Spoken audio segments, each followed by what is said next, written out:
March 17, 2019, the International Terminals Company, or ITC, in Deer Park, Texas.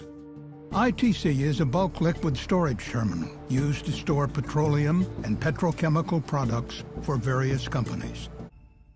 At the time of the incident, the ITC Deer Park terminal housed 242 storage tanks.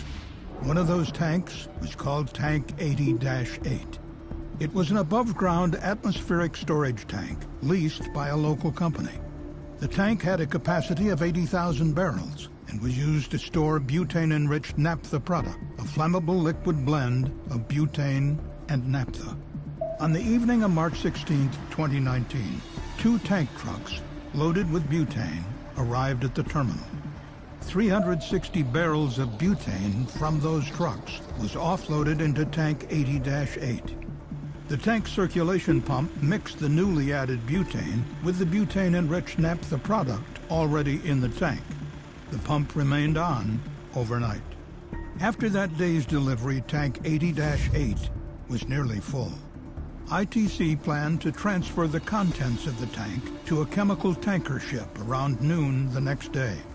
However, at approximately 7:25 a.m. on March 17th, data for the tank indicated a series of unanticipated changes. These included changes in the pump operating pressures, as well as in the tank's average flow rate and overall tank volume. But none of these changes were significant enough to trigger alarms in the central control room. Therefore, the control room operator was not alerted to the problem that was developing. The CSB found that a bearing installed on the motor side of the pump shaft had failed. This caused a misalignment in the pump that resulted in significant vibrations as it continued to operate. The vibrations caused 4 gland nuts that secured the pump's mechanical seal to loosen. The gland nuts became so loose that by 9:30 a.m., the mechanical seal partially opened.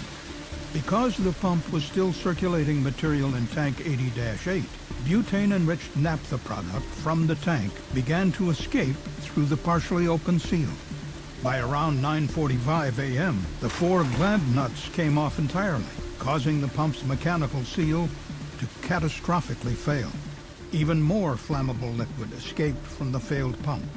The liquid accumulated around the pump, and flammable vapors hovered near the ground and collected in low-lying areas. There were no operators working outside near Tank 80-8 to notice anything out of the ordinary. And the terminal did not have any monitors in place that may have alerted operators of a problem, such as flammable gas monitors or equipment monitors that register excess vibrations of the pump.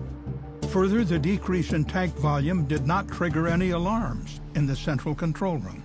As a result, no measures were taken to isolate or secure the release from Tank 80-8. In 30 minutes, the release grew to the equivalent of 3 concrete mixing trucks worth of flammable liquid. At 10 a.m., flammable vapors in the area around the pump ignited, causing a large fire to erupt. Within minutes, members of the ITC emergency response team arrived on scene. But the tank was not equipped with a remotely operated emergency isolation valve, and because fire engulfed the area, emergency responders were not able to access the tank's main valves to manually close them.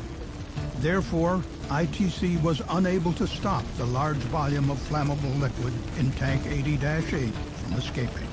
The tank was surrounded by 14 other similar storage tanks within a common containment area. Without subdivisions to separate them, these tanks were vulnerable to the large fire that was spreading along the ground. The fire was ultimately extinguished around 3 a.m. on the morning of March 20th. No ITC personnel or emergency responders were injured by the massive fire that burned for 3 days. The local community, however, experienced serious disruptions. These included several shelter-in-place orders due to benzene-related air quality concerns. On March 22nd, at around 12:15 p.m., the secondary containment wall surrounding the tank farm partially collapsed.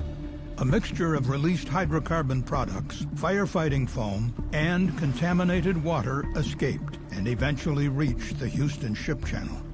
As a result, a 7-mile stretch of the Houston Ship Channel and many nearby waterfront parks were closed. Operations to clean up the contamination continued for several weeks. The CSB launched an investigation and found that 5 safety issues contributed to the severity of the incident at ITC. They are pump mechanical integrity, flammable gas detection systems, remotely operated emergency isolation valves, tank farm design, and PSM and RMP applicability.